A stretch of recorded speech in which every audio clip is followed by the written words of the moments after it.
Some battles are won without raising your voice. Some victories are not celebrated with applause, but with silence. And there is a kind of strength that isn't shown through muscles or shouting, but through the power to remain calm when everything inside you wants to react. Confucius knew this. He taught that self-mastery is the greatest conquest, not because of what others do, but because of what you choose to be, even in the hardest moment.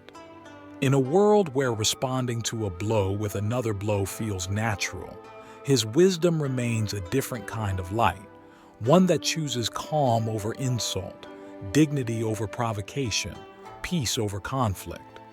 This video tells a real story remembered by his disciples for generations.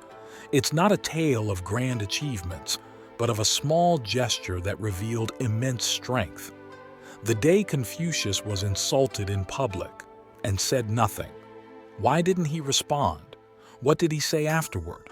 And more importantly, what can we learn today from that silence? Confucius traveled the ancient roads of China with his disciples, teaching not only through words but through the way he lived.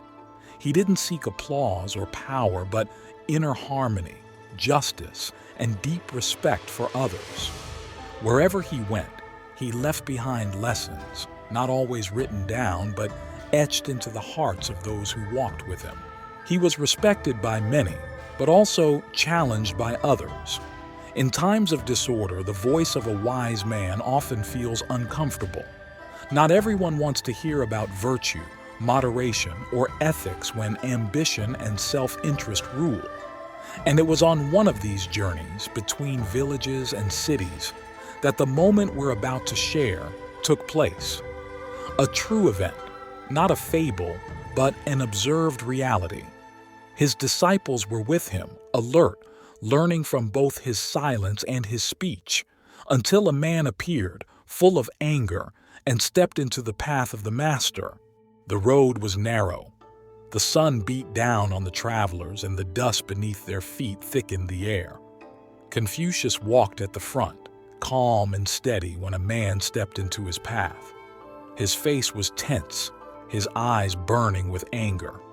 Without greeting, he shouted, "You're nothing but a fraud, an old man who speaks of virtue but knows nothing of the real world. Your words don't feed the people or fill their empty stomachs." The disciples froze. Some stepped forward, ready to defend their teacher. Others stood silent, waiting for his response. The tension was heavy. A public insult, direct, unprovoked. Everyone waited for Confucius to speak, but he didn't. He didn't frown. He didn't defend himself. He simply looked at the man with a calm that disarmed him. Then, without changing his pace, he walked around him with respect and continued on. The man stood frozen, and the disciples, bewildered, followed their teacher, not fully understanding what had just happened. Confucius's silence wasn't cowardice. It was a choice, a conscious decision not to be pulled into another's anger. In that moment, he understood that any word spoken under provocation would tie him to the same level as the one who attacked him. And he didn't live for that.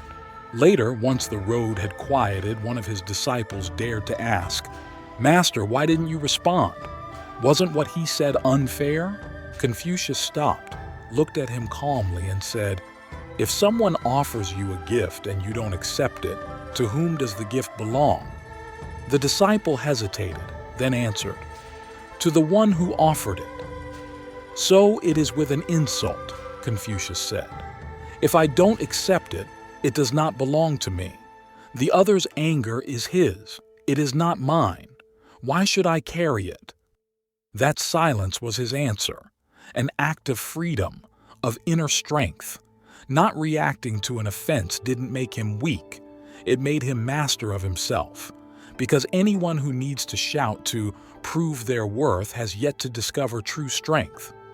That day, the disciples learned a lesson no book could teach, that some battles can only be won by refusing to fight them.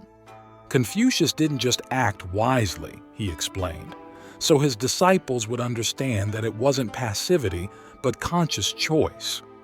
That afternoon, under the shade of a tree, he returned to the topic.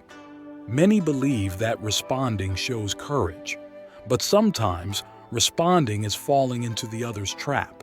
If someone comes to you full of fire and you give them more fuel, the blaze becomes inevitable. But if you give them nothing, the fire dies on its own. The disciples listened in silence, absorbing every word. Confucius continued, "An insult only wounds if you choose to open the cut. The other's anger is their mirror, not yours. If you respond with peace, you show them another way of being, not to defeat them, but to free yourself." This teaching wasn't just for that moment. It was a guide for life. Because sooner or later, we all face someone who hurts us, provokes us, tries to drag us down. And in those moments, remembering this story can be a lamp in the storm. Confucius taught that the greatest response to injustice is not revenge, but clarity. And that there's no stronger act than choosing not to react when you have every reason to. Today, we may not walk the dusty paths of ancient China, but we still face the same challenges. On social media, at work, on the street, at home, we encounter hurtful words, unfair criticism, provocations disguised as opinions, and each one is an invitation. Will you react or respond from your center? Confucius's example isn't a lesson from the past. It's a compass for today. In a world where everyone wants the last word, the one who chooses conscious silence, firm respect, and quiet dignity stands out. Because silence isn't weakness, it's speaking only when your words build.